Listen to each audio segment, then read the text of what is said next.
Welcome to Threads of Enlightenment. We have a guest tonight, as usual. Melissa is here, and she is going to introduce herself to us. And then after that, we will begin to ask her how did she get to where she is today, so that we all can learn and become better human spirits. Welcome, Melissa. Thank you for coming by. Thank you so much for having me. This is really exciting. Well, Uh, I'm really all about helping people to communicate with angels. mhm, And my website is communicatewithangels.com. mhm, And I have a YouTube channel that is also under the name Communicate with Angels that helps people just, open themselves to the spiritual journey. We're all getting hunches, impressions, having psychic experiences.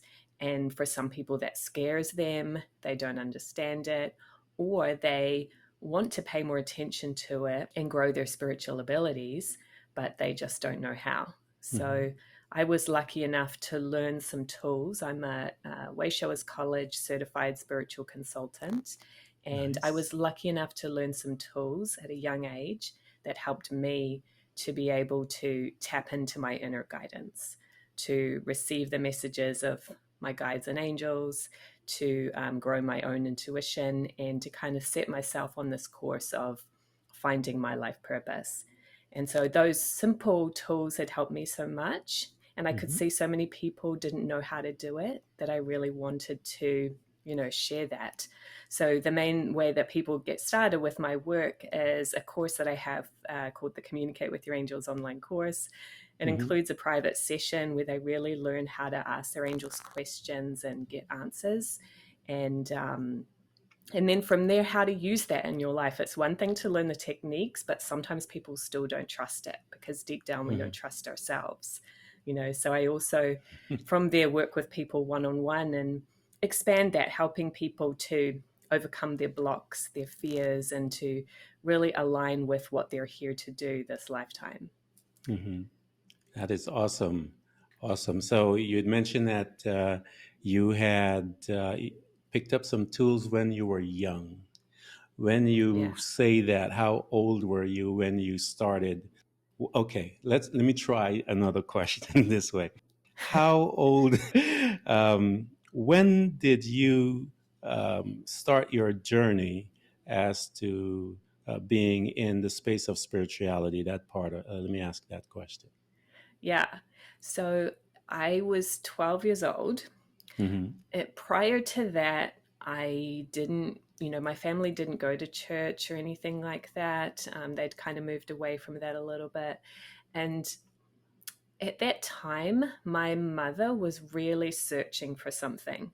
And this was pre internet days in the Hmm. late 80s, early 90s. So um, she was reading a lot of books. I remember there was a bookshelf in our living room that was just packed full of every new age spiritual book you could imagine. Hmm. And after some time, she found this organization that we now call the Wayshowers College. And she was going to some groups and workshops and things and learning from that. So over time, she just started sharing these little things with me, like, did you know about angels? Or did you know you have past lives? And Yeah. it's like, what is she talking about? Hmm. and But so one day she asked if I wanted to have a session where I would learn about my intuition and my angels. Hmm. And I think I was curious enough to go along with it. So I did. I still not really knowing if I believed in this, if I even understood it. Hmm. And I was shown a technique that day, which is still the work that I do for people now. I was shown a technique where I was able to ask my angels a question and get an answer. Yeah. And I didn't know if it was going to work. I didn't know what to expect. And I had an experience where I felt like I kind of tapped into the spiritual world.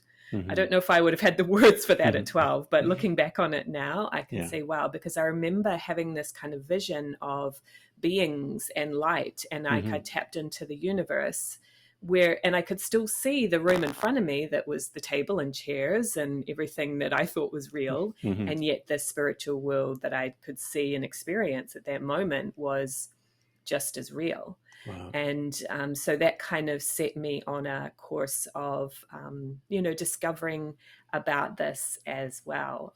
So I consider myself lucky now to have, That you know, tapped experience. into that at a young age, but she never forced me into it either. I really was curious and I wanted to, you know, keep tagging along Hmm. with mum to these workshops and things that she was going to. So all of this started at the age of 12. And Yeah. as you were talking, I remember I just remembered a Bible verse where it tells us that we are all of us, every human being, have their own angel with them that is assigned to them. So as you were talking, that came to my mind. So you are, you're 12 years old, you have started this journey into the realm and communicating in the realm of the spiritual. Did you carry this all the way through college? Did you veer away from it, or did you continue to grow and develop your intuition or your language and your communication with the angels? Did you separate from that, or did you just continue? It's a really good question. I've never been asked that. Yeah, I would say from till about 16 or so, I was developing and attending things pretty regularly, and then I started on a different path, I guess. You know, I kind of finished high school. I went to Mm, university. I grew up in New Zealand, by the way. I don't think I yeah, said that. yeah. Um, and yeah, so socializing and friends and Hmm. boyfriends, that was more important, you know. And so I did kind of move away from it for a while. And I remember a time kind of in my early 20s where I felt pretty depressed and lost. I Hmm. had trained to be a school teacher. I was trying to get a job and it just was not working out. You know, they didn't want to hire a teacher with no experience. And then you say, Hmm. well, how do I get Yeah, experience? yeah. You know, that kind of scenario that young Hmm. people go through. And then after some time, I remembered, oh yeah, I could ask my angels for help. You know, so Hmm. I did go through different stages of it, and I would say when I was young, I was in the spiritual closet. Like, Yeah, yeah, I was going with my mum, but I wasn't telling my friends, yeah. anybody around me other than that, really, that I was doing this stuff. It just felt really scary to share it with other people. Hmm. And so, in your situation right now with the teacher, and you ask your angel, how did your angel communicate to you the next step that will cause you to make that decision? What was the incident? How did that manifest? And how did you proceed from there? Yeah, so I was in this place of, okay, I was going to a lot of job interviews and not getting the job and just really frustrated as to why things weren't working out to me. You know, you think that life should just line Hmm. up, right? Sometimes it doesn't. And I had always wanted to live in the UK. It's actually quite a common thing for New Zealanders and Australians to go live in England for a Really? while. So when I remembered that Hmm. that I had angels and that I could start tapping in, I kept getting that vision, that answer, that that I wanted to move to London, and it Okay. was really authentic to me. It wasn't something that was a foreign concept, but Hmm. I thought that I was going to be a little bit later. I think I was like 22 at the time. I thought it was going to be about when I was 28 that I would do that. You know, I needed some life Yeah. experience first, but Hmm. they started to reveal to me that the timing was now. So I kind of Okay. gave myself an ultimatum. I said, okay, if I don't get this job that I had an interview coming up for, I'm just going to do it. And I really Hmm. thought I was going to get that job, but I didn't. And so that's when I really started using the tools. I'm like, okay, I feel like I'm jumping off a cliff right now. And I had a boyfriend that I was living with at the time. I had Hmm. my life set up for me. And yet, sort of, the universe or, the angels were guiding me to really make a complete change. Yeah. So that's when I just kind of surrendered and gave up control and just asked them to help me, Hmm. to give me those practical steps that I could take to make that happen. And believe it or not, within 6 weeks, I had a job in the UK and I had my Wow. visa and off I went. Yeah. Wow. After, That was pretty a quick. year and a half of struggling in my life. Wow. That's a quick turnaround, as they say, from Yeah. a year and a half. just nothing, and then boom, 6 week once you, as you put it, once you surrendered. Yeah. So now here you have surrendered, and you are moving to a different country. Did you continue that awareness, that life of awareness? Did you again say put it aside, get into new friends, new location, or did you just continue? Yeah, I mean, that was a really exciting time in my life. And so I think I didn't forget about it that that I had previous, but I would not say that I was really integrating it into my daily life the way I do Yeah. today. But Hmm. I again I got it myself on this path. I think that's when things shifted, when I took that leap and moved to another country and Hmm. completely changed my life. I did kind of have a different mindset or vibration at that point, and I really started listening more. Hmm. And so the next kind of really guided thing that happened was there was a retreat that I got an email for. It seemed to be randomly out of the blue, because this was like early 2000s. It's not like we were getting email newsletters all the time like we are now. Yeah. Like it was just like, Hmm. what am I getting this email? I don't even. So and that was another leap. I had 2 weeks off of work for the Easter Hmm. break, and I says, okay, I'm going to go to this retreat, and it was in Iowa. And I had actually traveled to the US before and thought that Uh-huh. I would never go back because I didn't really like it that much. And so Iowa was interesting compared to the previous trip where it was like New York, LA, all the cool places, Vegas.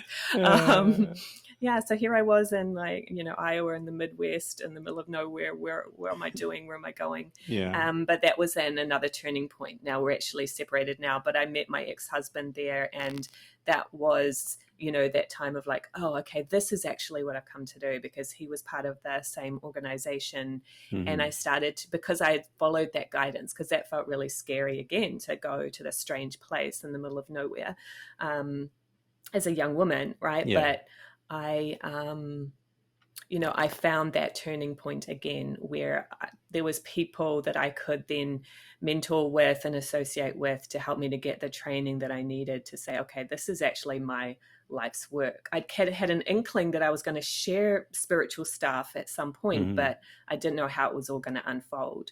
So I think that there's been these times in my life where I've had to take a leap of faith. I'm like, I feel Hmm. guided to do this, but it feels really scary and uncomfortable, Hmm. and it could be very risky. And those are often the big kind of turning Yeah. points, right? Of like, oh, Yes. okay, the best was, around the corner, and I had to surrender again, Yes. to overcome that fear and say, okay, this is, what I want to do. I just keep feeling pulled to this. I don't know why. So I have to go with it, or I'll always be beating myself up, or always wondering, what's going to Hmm. happen, what would have Did I do the happened. right? Yeah. Did I Yeah, not? What would happen if I did, and all that type of stuff. So yeah, I'm listening to you. I'm hearing a couple of principles that you have been repeatedly saying, and I hope the people capture this. That leap of faith. That leap of faith. And a lot of people are sitting there in their space, and they're about that place where they have to take that leap of faith. But you also said something that you had to overcome that fear. And so, talk to us, the people. Tell us, how did you overcome yours, and what were they? yeah. So I think with those experiences, and I have to add this too. I mean, this was much more recent, but I guess another big turning point in my life was when I actually decided to leave my marriage, which was positive in a lot of ways, and it got me to where I needed to be. But Hmm. also, it started holding me back, and that felt really scary as well, because I think it's those decisions where you feel like, okay, this is like a survival mode thing. Like, am I going to Yeah. make it Hmm. on the other side of this? So what was your question again? What my fears and how did I overcome them? Yes. Yeah. Well, I think, I don't know why, but just in those moments, it just felt really, really scary. I think it's like, it's so easy to stay in the familiar. Mm-hmm. and what's comfortable, my Yes. comfort zone, I suppose. And even when you might have put a lot of work and effort into creating that life that you have, the home you have, the family you have, like the job that you have, and that was an amazing kind of achievement, accomplishment. Mm-hmm. And then yet the next step appears, and it's like, well, why would I let go of this that seems Yeah. positive for something that you don't know if it's going to work out? You can't see what's going to be on the other side of it. So a lot of Mm-hmm. people don't get to that point of having the courage. They say, well, let me just stay with what's familiar, and I Yes. think what I'm grateful for is that I was able to, because of the intuitive groups and things that I was going to, and the tools that I learned, I was able to kind of break free of some of society's expectations Mm-hmm. from an Mm-hmm. earlier age, and Yeah. say, I don't, because the way that I was brought up was sort Yeah. of this traditional middle class lifestyle of like, okay, you're going to graduate, and then you're going to go to college, and then you're going to get married, and then you're going to have the 9 to 5 Mm-hmm. job, and then you're going to Mm-hmm. retire. Like, it just Yeah. sounds so boring, but it's like, why does Doesn't that, it? why is that our measure of success? So I think people say, well, this is what I'm supposed to do, or Yes. I've worked so hard for this, why would I let it go? Or why would I leave that spouse or partner because maybe there's not something else better on the other side of that? So it's like that fear of moving out of my comfort zone. But I believe that as spiritual beings, as souls, we're here to learn and grow. We all have that. And so after some time, if you're not learning and growing from a situation or a relationship or a circumstance, it's okay to Yeah. change things and to let it go. So I think that was probably my fear of like, well, why would I give up this for that? This is actually good in a way. Mm-hmm. Yeah. Yeah. I have a saying that I tell people: complacency is a dream killer.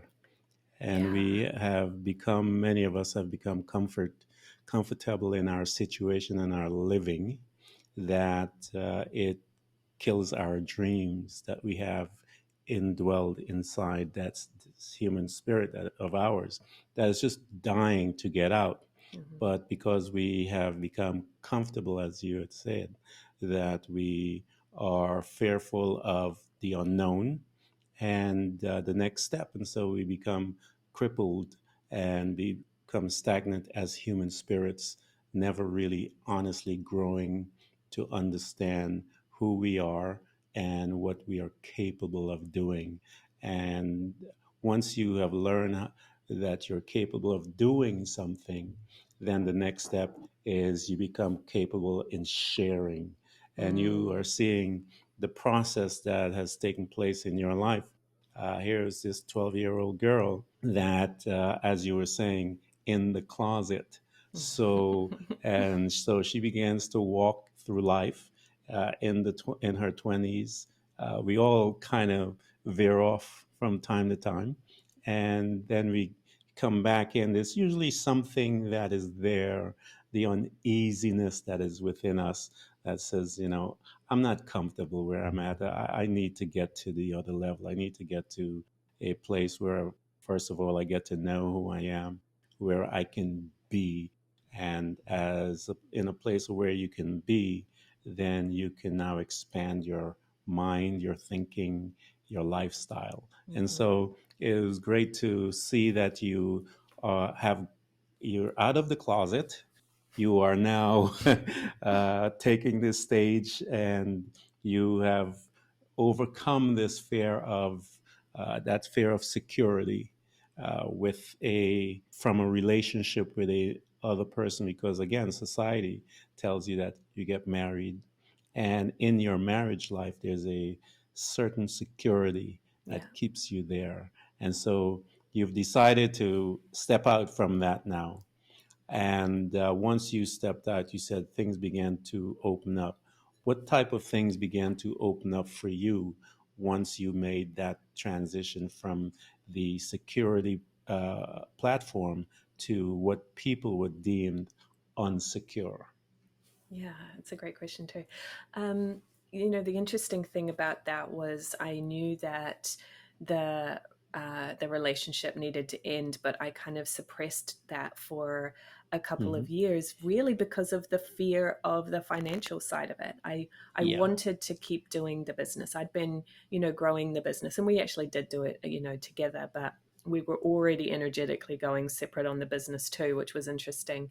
Um, but I had this belief that, okay, Hmm. but I won't be able to, fully sustain myself on the business. So that means I would have to go do something else, get another job or something. And so all of these kind of Hmm. fears and beliefs were going around. And a good friend of mine really helped me when I just sort of hit rock bottom with that. And I just came after that, like hour, 2 hour conversation.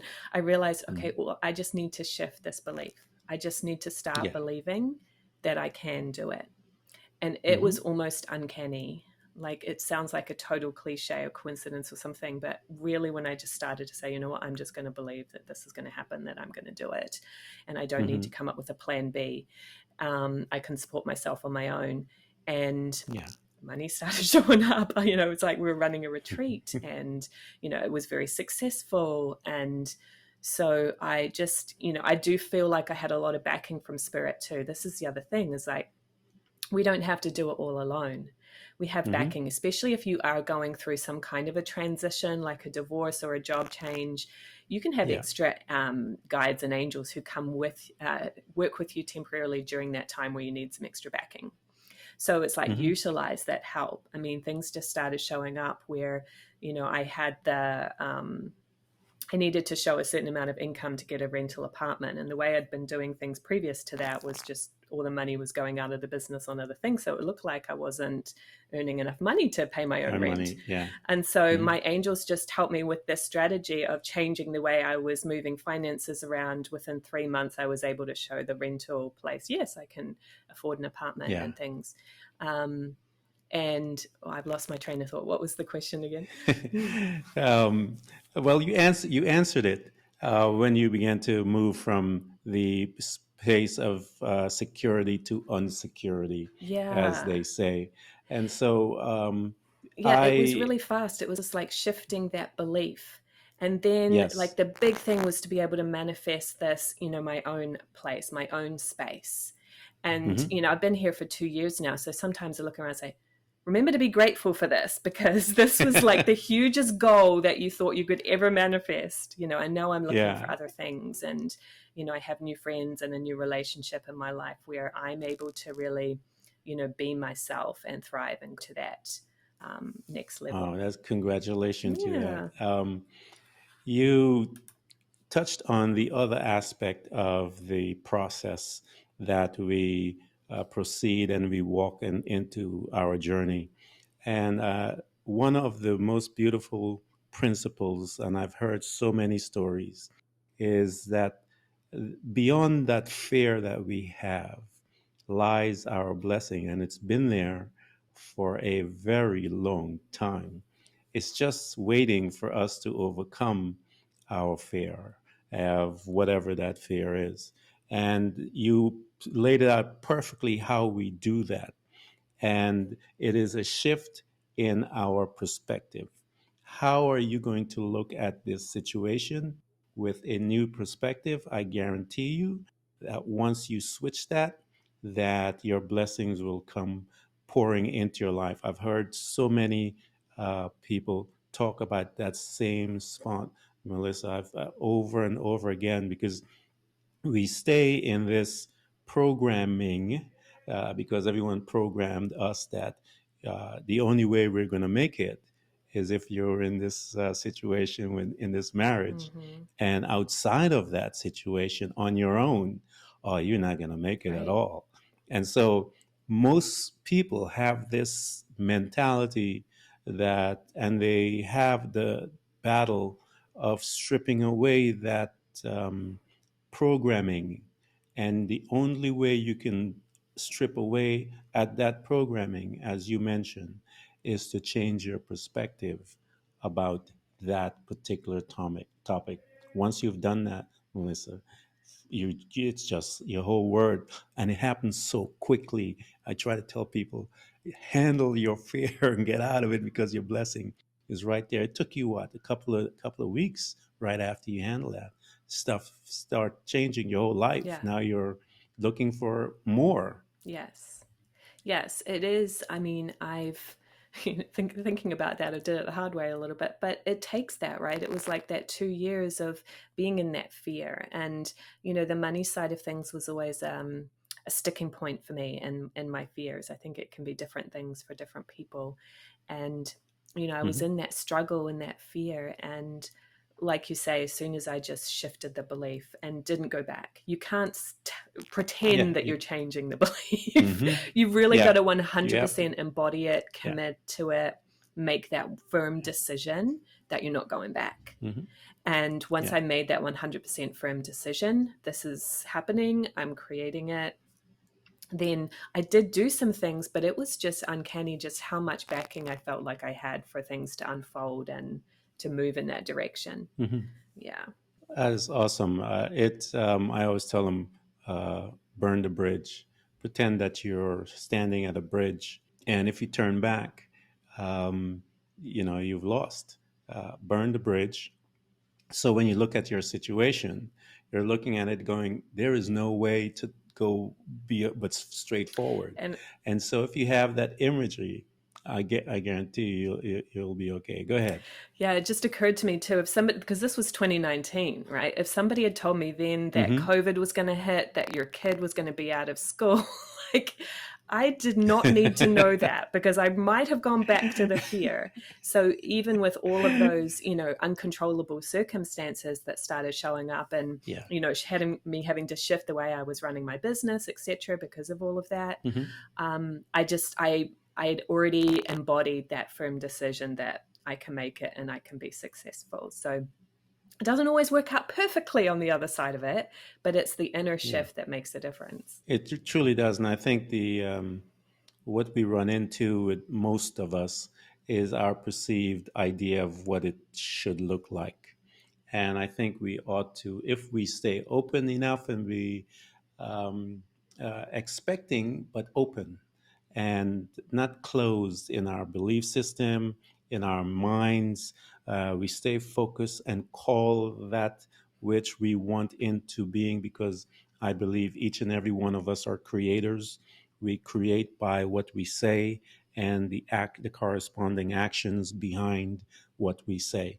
It manifests because it is who we are.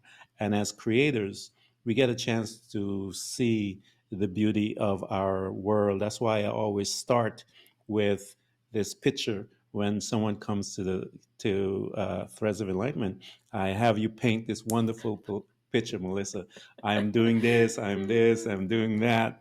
And then I take you back into the process of doing this and doing that. And when, as you test, that some of the questions that I ask is to get inside, causing you to remember, what was that, and you're able to grab it. You laid out the process to each and every one of the listeners that are here. You talk to them about the fact that you were hidden, and the fact that most of us start from a place of hiding.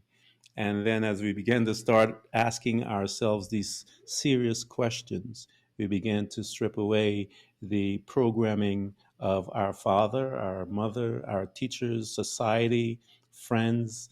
As you begin to strip those away from you, and you're now going to look at your situation and say, wait a minute, I've been thinking this way. And the mind is a powerful tool. As you and I control our thoughts, we create. And when you make that shift, well, you talked about that shift with your perception, and you stay with it, you're actually creating a new highway of thinking. And as you create that highway of thinking, the demons, the fear, all the other things that you have in your life that were keeping you locked up is getting smaller and smaller and smaller as you walk on this new highway. So here you are today. You've now in a successful business, as you mentioned. how did you, because I know you have ebooks and all of these different things. I want to know, how did the ebook come along? And then how did you migrate it to the online courses and all of that stuff? We're still walking through this process by which you have gotten to Oh where my you gosh, are. that was a great story actually of when I first created the ebook, because that was back in 2009. Hmm. And at that time, I was doing a lot of traveling. And this is why COVID really changed my business, because previous, in several years back, I was doing a lot of like in-person classes. It's pretty much what I did. And I loved it. I Hmm. mean, I love to travel. So I was combining the travel with the classes and running my business that way.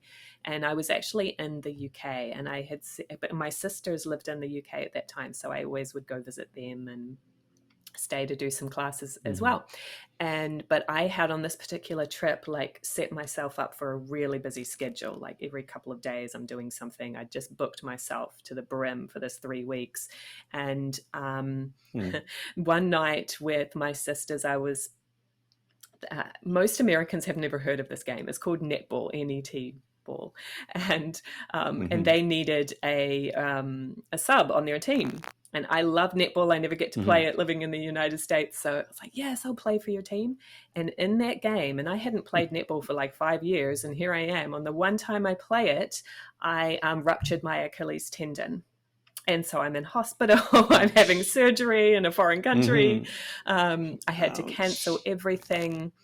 And when I took some time to regroup that, because regrouping is a really Hmm. important part of my life, and the tools that I teach people as well is learning from your Yeah. experiences, having an experience and seeing what is the growth in it. And so what I reflected, Hmm. because I couldn't go anywhere, I was recovering from surgery, I realized that I was resisting. I had had this idea to write a book, but I'm too busy. I'm doing all these Hmm. things. And the universe said, stop, you can't walk, you can't drive, Yes. you can't do anything except sit in your front of your computer and write. Um, so, and it's interesting too, because the lower leg is associated with the wants chakra, which is the chakra at the Hmm. base of the spine. People have different names for it, but so it was an injury in that place of the body of like, you're not doing what you really Yeah. want, you're suppressing what you want.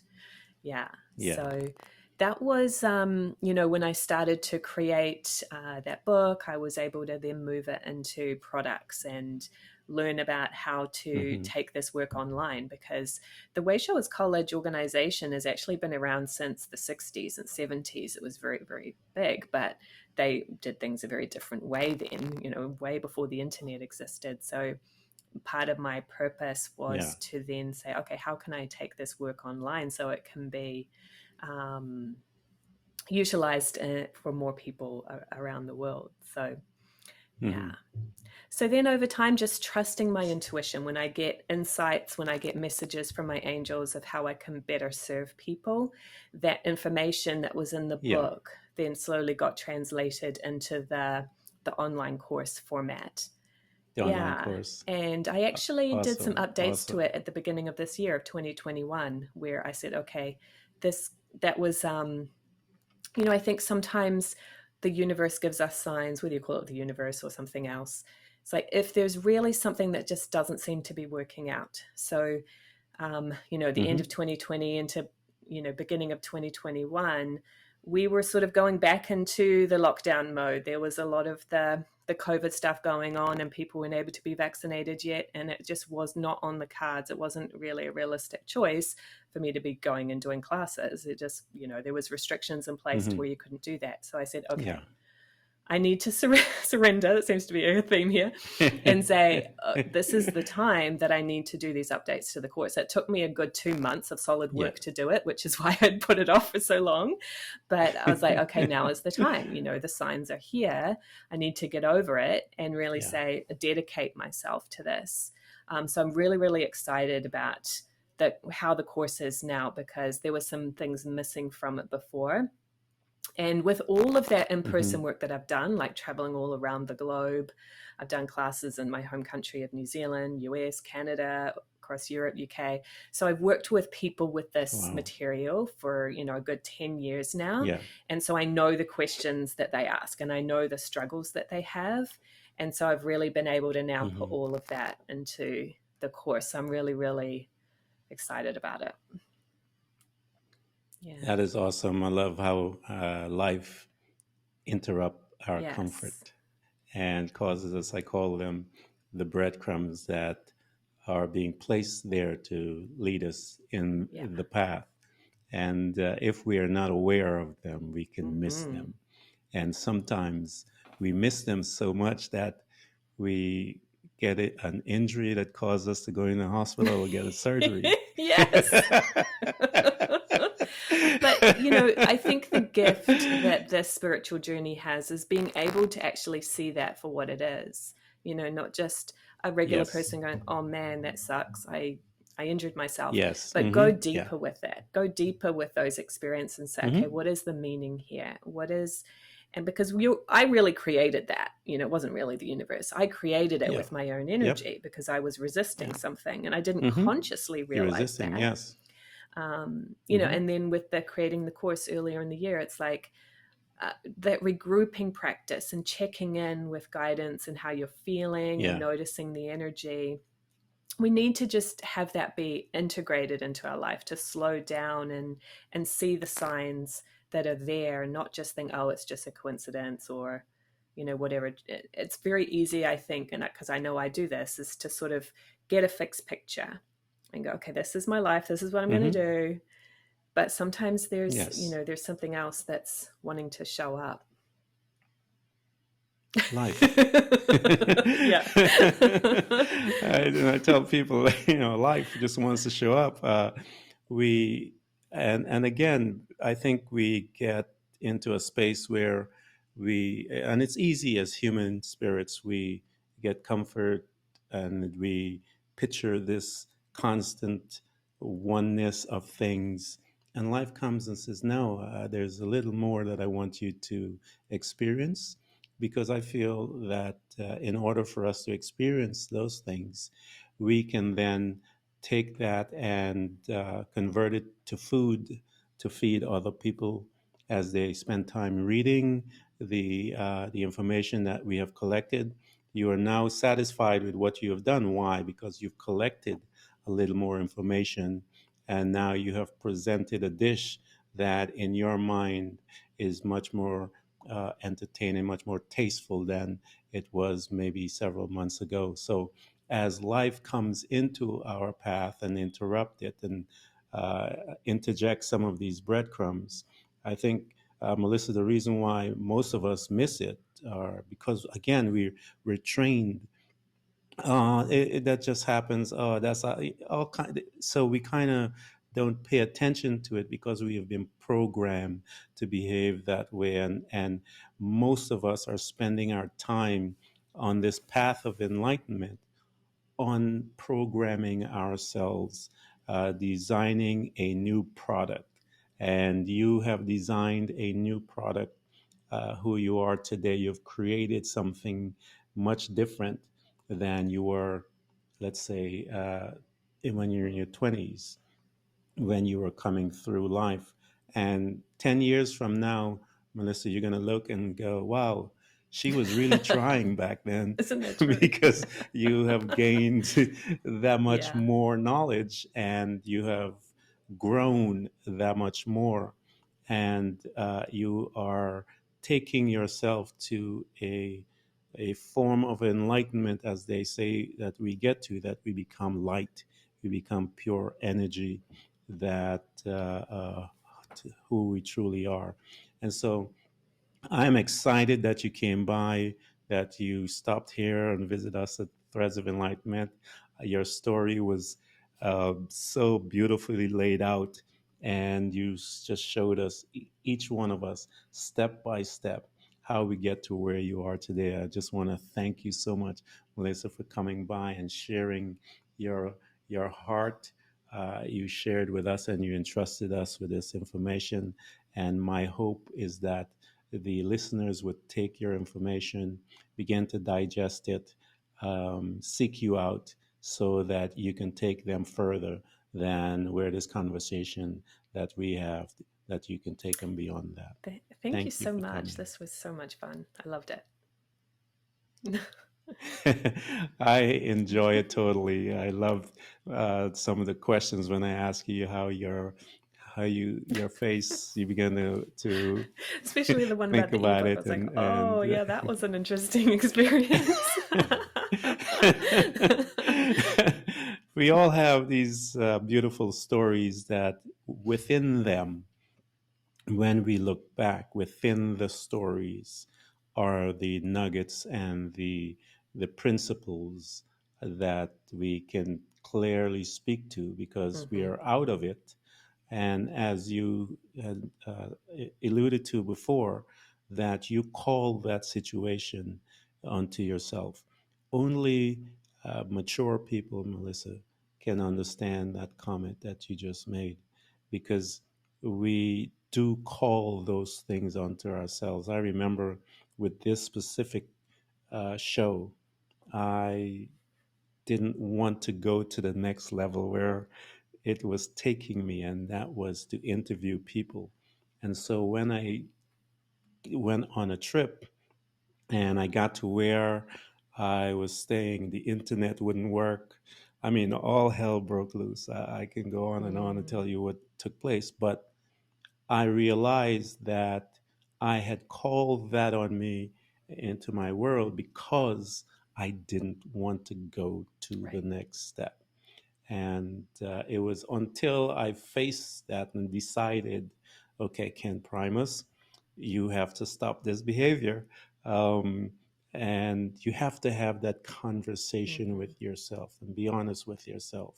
And once you have that honest conversation with yourself and you begin to face that fear that you have, and as I mentioned to you, beyond that is your success. But we are a interesting group of people that hang on to these fearful dark places, and even the ones like our who are walking the path, we bring these things onto us and then we're like, oh my god, oh, and then you sit down and you go, oh well, I need, but the ones that are awake, they take that time to produce a different person. Yeah. And so I thank you so much for coming by and delivering your heart and the totality of your spirit to us. And I will share this with the people, and that they would be um, enlightened by your journey. Thank you so Thank you. much. I think I learned about myself by sharing all of that too. So I appreciate it. Thank you.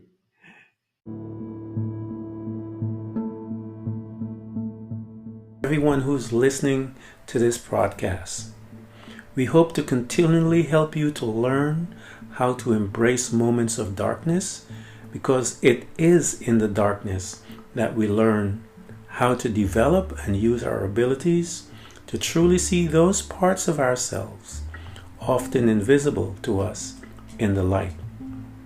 It becomes your responsibility to navigate through all of your trials to find out who you truly are and begin your journey to loving yourself, which is possibly one of the most difficult things you will ever do in your life. To love yourself and to find the real you, but always remember to enjoy the journey. Thank you for coming by. Please subscribe. And if you can support us financially, we deeply appreciate it.